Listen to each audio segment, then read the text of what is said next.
하나님의 은혜와 사랑과 평강이 이 시간 충만하기를 주의 이름으로 축복합니다. 오늘 말씀은 이스라엘이 심판을 받을 수밖에 없는 이유에 대한 말씀입니다. 바로 하나님이 찾으시는 사람이 한 사람도 없었기 때문입니다. 1절 말씀 보겠습니다. 너희는 예루살렘 거리로 빨리 다니며 그 넓은 거리에서 찾아보고 알라. 너희가 만일 정의를 행하며 진리를 구하는 자를 한 사람이라도 찾으면 내가 이 성읍을 용서하리라. 이 말씀은 소돔과 고모라를 멸하실 때 의인 10명을 찾으셨던 내용과 비슷한 말씀입니다. 하나님이 아브라함에게 소돔과 고모라의 심판을 말씀하시죠. 그때 아브라함이 하나님에게 기도를 통해 의인 10명이 있으면 심판하지 않겠다는 그 말씀을 받아냅니다. 그러나 결과는 의인 10명도 없어서 심판을 받게 되죠. 오늘 말씀도 동일한 말씀입니다. 하나님이 먼저 물으시죠. 예루살렘 성에 정의를 행하며 진리를 구하는 자 한 사람이라도 있느냐 묻습니다. 그런 자가 한 사람이라도 있으면 용서하겠다 말씀하십니다. 결과는 어떻습니까? 그런 사람이 한 사람도 없다는 것이죠. 그런데 이 말씀을 뒤집어서 보면은 하나님이 찾는 사람 한 사람이라도 있으면 그 성읍은 구원을 받는다는 겁니다. 왜 그렇습니까? 그 사람을 통해 하나님이 역사하시기 때문이죠. 하나님이 찾으시는 사람이 한 사람이라도 있다면 하나님은 그 사람을 통해 회복과 구원을 이뤄낼 수 있기 때문입니다. 소돔과 고모라의 의인 10명이 있으면 하나님은 그들을 통해 소돔과 고모라를 심판의 도시가 아니라 거룩한 도시로 변화시킬 수가 있습니다. 예루살렘 성에 진리를 행하는 자 한 사람이라도 있으면 하나님은 그 자를 통해 예루살렘을 회복시키십니다. 이러한 하나님의 역사하심은 지금도 동일하게 이루어지고 있는 역사하심이죠. 하나님이 찾는 사람이 한 사람이라도 있다면 그 사람이 속한 가정이 변화됩니다. 그 사람이 속한 교회가 변화되고 그 사람이 있는 모든 곳이 변화가 됩니다. 하나님이 찾는 사람이 있는 곳에 하나님의 회복과 구원의 역사가 임하여지기 때문이죠. 그러한 사람이 우리 모두가 되기를 원합니다. 그러므로 우리가 속한 가정과 교회 그리고 우리가 사는 모든 삶의 자리가 우리를 통해 하나님의 구원과 회복이 이루어지는 거룩한 곳이 되기를 주의 이름으로 축복합니다. 그러면 오늘 말씀 속에서 하나님이 찾으시는 사람은 어떠한 사람입니까? 첫 번째로 하나님을 경외하는 사람입니다. 2절 말씀 보겠습니다. 그들이 여호와께서 살아계심을 두고 맹세할지라도 실상은 거짓 맹세이니라. 하나님은 이스라엘 사람들이 하나님 앞에 맹세를 해도 그 맹세는 거짓 맹세라 말씀하십니다. 그들이 아무리 하나님 앞에 맹세를 행한다 하더라도 그들의 이득이나 이익에 관련이 된다면 얼마든지 맹세를 깨트린다는 것이죠. 제가 초등학교 다닐 때까지는 교회가 재미있었고 하나님에 대한 믿음도 있었습니다. 그래서 초등학교 때 같이 교회 다니는 친구한테는 이러한 말을 서로 자주 했었던 것 같습니다. 너 하나님한테 맹세할 수 있어? 믿기 어렵거나 의심이 들면 이런 말을 했죠. 그래서 맹세할 수 있어? 그러면 진짜구나 그러면서 서로 믿었던 기억들이 있습니다. 네, 그때는 순수했었던 것 같습니다. 그래서 하나님이 우리가 맹세한 것을 듣고 거짓말을 하면 하나님이 크게 혼내실 것 같은 두려움이 있었죠. 물론 하나님이 바로 혼내시지는 않을 것입니다. 그런데 문제는 맹세를 하고 안 하고가 아니죠. 맹세를 지키느냐 지키지 못하느냐가 중요한 것이 아니라 정말 중요한 것은 그 가운데서 우리는 하나님을 경외하고 있느냐라는 겁니다. 하나님이 내 삶의 주관자이며 주인 되심을 믿고 경외하고 있느냐라는 것이죠. 이스라엘이 하나님 앞에 거짓 맹세를 하는 이유가 무엇입니까? 그들이 이렇게 맹세를 깨트리는 이유가 무엇입니까? 하나님을 경외하지 않기 때문입니다. 하나님의 살아계심을 믿지 않기 때문이죠. 하나님의 계심을 믿는다 하더라도 하나님을 하나의 인격 없는 우상처럼 제물이나 헌금이나 그런 것들을 많이 해주면 맹세를 깨트려도 용서해주고 자신의 욕심을 이뤄줄 하나의 신으로 바라보았기 때문입니다. 우리도 하나님은 용서하시는 하나님, 사랑의 하나님으로 생각해서 하나님 앞에 결단한 것들이 있다 하더라도 그것을 어길 때 용서만 구하면 된다 생각하기가 쉽습니다. 예배를 잘 드리고 헌금을 잘 드리면 하나님이 용서하시지. 그러면 하나님이 다시 축복해 주겠지. 우리가 잘못된 선택을 할 때도 어쩔 수 없으니까 죄를 지어도 회개하면 되지. 이러한 생각들이 있죠. 물론 하나님은 사랑과 은혜의 하나님이어서 우리가 회개하면 사하시고 우리가 아무리 죄를 짓는다 하더라도 우리를 버리지 않으십니다. 그런데 문제는 우리가 지은 죄의 행위가 아니라 하나님을 경외하지 않는 마음이라는 것이죠.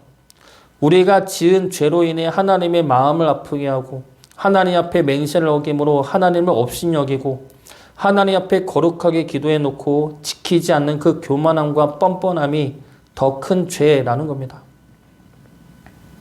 하나님의 채우심을 경험한 사람들은 속된 말로 하면 하나님의 눈치를 볼 수밖에 없습니다. 이 눈치는 두려움의 눈치가 아니라 감사와 믿음의 눈치이죠. 하나님이 채우시는데 하나님을 속일 수가 없습니다.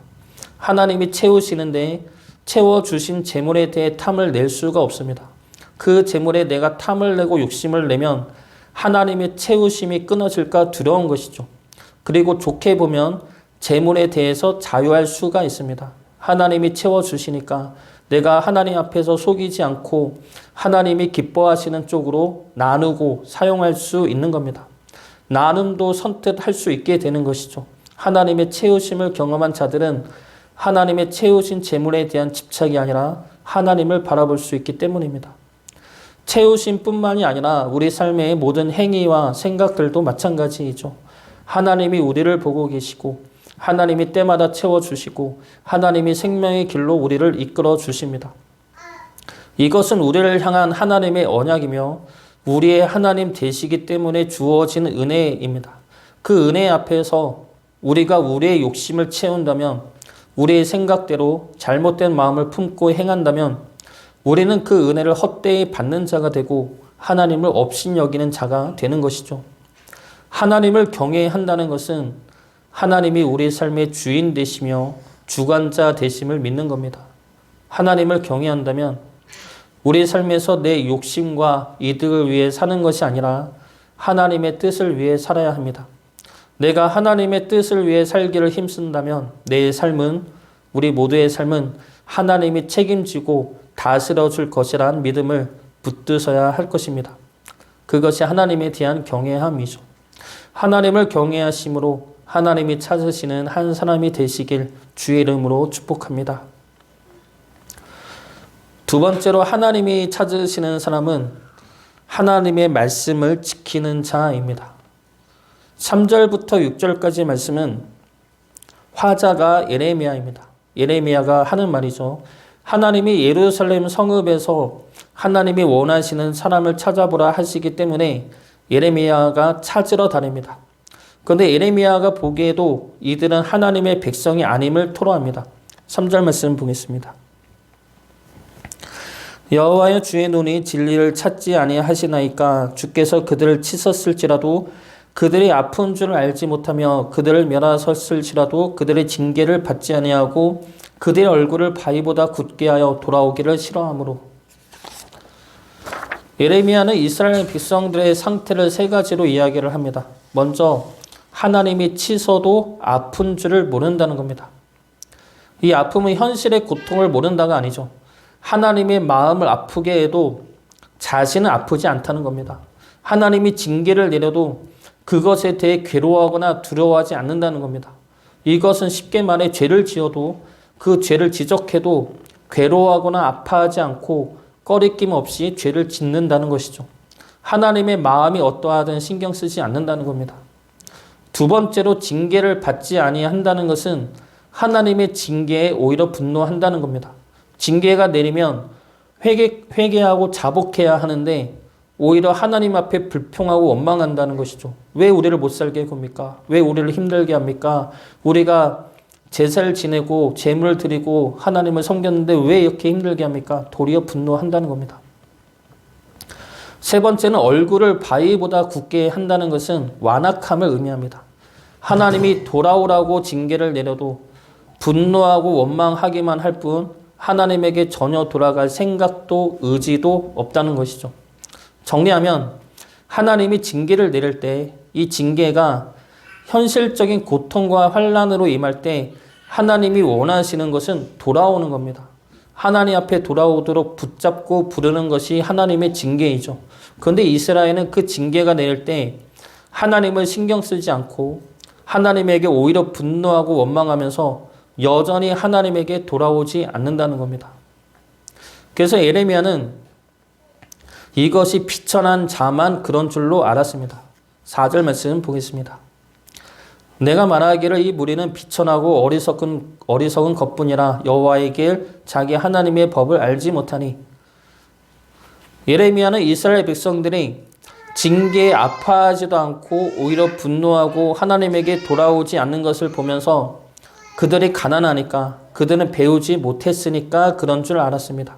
하나님의 말씀을 제대로 알지 못하니까 그러겠지라고 생각했습니다. 그들은 못 배웠으니까. 그렇지만 하나님의 말씀을 아는 종교 지도자들은 다를 것이라 생각했습니다. 그런데 결과는 어떻습니까? 그들도 똑같았다는 것이죠. 5절 말씀 보겠습니다. 내가 지도자들에게 가서 그들에게 말하리라. 그들은 여호와의 길 자기 하나님의 법을 안다 하였더니 그들도 일제히 멍에를 꺾고 결박을 끊은지라. 가난하고 못 배운 이들은 하나님의 말씀을 모르니까 그런 줄 알았는데 하나님의 말씀을 알고 가르치는 이들도 똑같은 것을 보고 예레미야는 깨닫게 됩니다. 하나님의 말씀을 알고 모르고가 아니라 우리의 죄성이 틀렸음을 알게 된 것이죠. 우리의 죄성이 하나님의 말씀을 알든 모르든 그것의 얽매이기를 거부하고 하나님의 말씀에 순종하기를 거부한다는 겁니다. 이것을 멍에를 꺾고 결박을 끊었다 표현하고 있는 것이죠. 그 결과 어떻게 됩니까? 멍에를 꺾고 결박을 끊으니까 사자와 이리와 표범의 먹잇감이 됩니다. 6절 말씀 보겠습니다. 그러므로 수풀에서 나오는 사자가 그들을 죽이며 사막의 이리가 그들을 멸하며 표범의 성읍들을 엿본즉 그리로 나오는 자마다 찢기리니 이는 그들의 허물이 많고 반역이 심함이니이다. 하나님의 말씀은 우리를 올가매고 속박하는 것이 아니라 우리를 지켜주는 것입니다. 사탄의 공격으로부터, 사탄이 주는 악한 유혹으로부터 지켜주고 보호하기 위한 것이 하나님의 말씀입니다. 하나님의 말씀이 우리를 지켜준다는 것은 예전에는 하나님 말씀대로 살면 하나님이 우리의 상황과 환경을 지켜주고 보살펴준다 생각을 했었습니다. 물론 하나님이 지켜주시죠. 그런데 우리의 환경을 지켜주지 않을 때가 더 많습니다. 그럴 때 우리는 흔들리죠. 하나님 말씀대로 사는데 왜 이렇게 힘들지? 예수님이 공생애 전에 광야에서 시험 받을 때 사탄은 예수님에게 돌을 떡으로 만들어 먹으라 유혹합니다. 너가 죽게 생겼는데 너가 너 힘으로 먹어야지. 너는 할 만큼 했잖아. 더 이상 기다리면 넌 죽어. 그러니 일단 먹어. 이러한 유혹이죠. 이러한 사탄의 유혹은 지금 우리에게도 끊임없이 이루어지고 있는 유혹들입니다. 우리가 힘들고 상황이 어려우면 더 겁을 주죠. 하나님은 안 도와줘. 이대로 가면 너는 망해. 그러니 지금 너가 뭘 해. 끊임없이 유혹하고 우리를 흔듭니다. 근데 주님은 이러한 마귀의 시험에, 사탄의 시험에 뭐라고 말씀하십니까? 마태복음 4장 4절 말씀입니다. 예수께서 대답하여 이르시되 기록되었을 때 사람이 떡으로만 살 것이 아니요 하나님의 입으로부터 나오는 모든 말씀으로 살 것이라 하였느니라 하시니. 우리가 사는 것은 떡이 아니라 하나님의 말씀이죠. 만나를 먹어서 사는 것이 아니라 만나를 내리신다는 하나님의 말씀을 믿음으로 사는 것입니다. 우리가 시험이 들고 넘어가는 것은 환경의 어려움을 바라보기 때문입니다. 하나님의 말씀은 우리의 상황과 환경을 평탄하고 형통하게 만드는 것이 아닙니다. 하나님의 말씀을 지키면 항상 떡과 푸른 초장이 있는 것도 아닙니다. 하나님의 말씀은 우리가 광야에서 사망의 음침한 골짜기에서 우리를 지키시는 힘이고 능력입니다. 다시 말해 하나님의 말씀은 우리의 상황과 환경을 평탄하게 하는 힘이 아니라 우리가 어느 곳에 있든지 우리의 마음을 지키시고 붙드시는 말씀의 능력이라는 겁니다. 광야에도 내가 너와 함께 할 것이며 사망의 음침한 골짜기에서도 내가 너를 인도할 것이며 아무것도 없는 곳에서도 만나를 내릴 것이며 불타는 광야길을 걸어갈 때도 옷과 신발이 헤어지지 않게 할 것이다. 이것이 하나님의 말씀이죠. 우리가 하나님의 말씀을 믿고 붙든다는 것은 내가 어떤 상황에 있든지 하나님이 지금 나와 함께 하시고 나를 지키시고 인도하실 것을 믿는 것입니다. 하나님의 말씀을 믿고 붙드심으로 하나님이 찾고 역사하시는 한 사람이 되기를 주의 이름으로 축복합니다. 마지막으로 하나님이 찾으시는 한 사람은 하나님의 은혜를 아는 자입니다. 하나님의 은혜를 알고 그 은혜에 감사하는 자입니다. 7절과 8절 말씀 보겠습니다. 내가 어찌 너를 용서하겠느냐? 내 자녀가 나를 버리고 신이 아닌 것들로 맹세하였으며 내가 그들을 배불리 먹인즉 그들이 가늠하며 창기의 집에 허다히 모이며 그들은 두루 다니는 살찐 수말 같이 각기 이웃의 아내를 따르며 소리 지르는도다.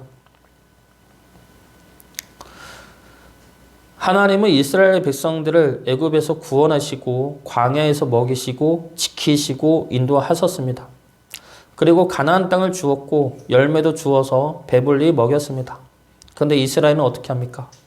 하나님을 버리고 다른 신을 섬기고 배불리 먹여주니까 간음하고 쾌락을 추구합니다.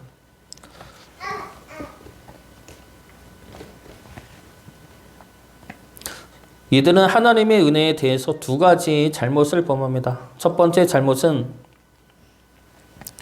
하나님의 은혜를 바라보지 않고 다른 것들로부터 은혜를 구하였다는 겁니다. 바알로 대표되는 우상들로부터 은혜를 구하고 축복을 구하였습니다. 그것들이 자신을 이롭게 할 것이라 믿은 것이죠. 이것은 우리들도 마찬가지입니다. 우리를 살리실 참된 은혜는 하나님에게 있는데 우리는 하나님이 아닌 다른 것들로부터 우리의 허함을 채우려 합니다. 다른 것들이 우리를 살리고 높일 것이라 생각을 하죠. 그래서 성공을 위해 달려가고 재물을 위해 달려가고 명예와 권력을 위해 달려갑니다. 그것들이 우리를 살려주고 높여주고 우리의 영혼을 충만하게 채워줄 것이라 생각하는 겁니다. 그러한 생각이 바로 우상이죠. 이것이 하나님의 은혜를 바라보지 않고 다른 것들로부터 은혜를 구하는 잘못입니다. 두 번째 잘못은 하나님의 은혜로 주어진 것들을 나의 쾌락과 만족을 위해 사용한다는 겁니다. 하나님이 축복을 주시니까 간음하고 먹고 살만하게 되니까 잘못된 쾌락을 위해 살아가더라는 것이죠. 이것은 우리가 하나님을 바라보지 않고 하나님의 은혜와 축복만을 바라볼 때 일어나는 잘못들입니다. 하나님이 나에게 은혜와 축복을 내려주신 것은 내가 하나님께 순종과 헌신과 수고를 한 것에 대한 보상이다. 그러니 이것은 내 것이고 내가 마음대로 써도 되는 것이다 라는 생각이죠. 하나님이 은혜를 주시는 것은 우리로 하여금 세상에서 잘 살게 하기 위함이 아닙니다. 하나님이 은혜를 주시는 것은 우리가 하나님을 바라보게 하기 위해서입니다. 하나님의 은혜 안에서 하나님을 바라보고 하나님과 서로 사랑하며 살게 하기 위해서입니다. 내가 너의 하나님이며 내가 너의 참된 목자 되시며 진실된 아버지 되심을 알게 하기 위해서라는 것이죠. 하나님의 은혜를 바라볼 수 있기를 바랍니다. 하나님의 은혜를 헛되이 받지 않고 하나님의 은혜에 감사할 수 있는 주의 자녀 되시기를 주의 이름으로 축복합니다. 오늘 말씀에서 하나님은 예루살렘 성읍을 심판에서 구원할 한 사람을 찾으십니다. 그 한 사람은 하나님을 경외하며 하나님의 말씀을 지키며 하나님의 은혜를 알고 감사할 수 있는 자입니다. 그런 자가 우리가 되기를 원합니다. 우리 모두가 하나님이 찾으시는 한 사람이 되어 우리를 통해 하나님의 구원의 역사와 회복의 은혜가 우리가 있는 모든 곳에 일어나기를 주의 이름으로 축복합니다.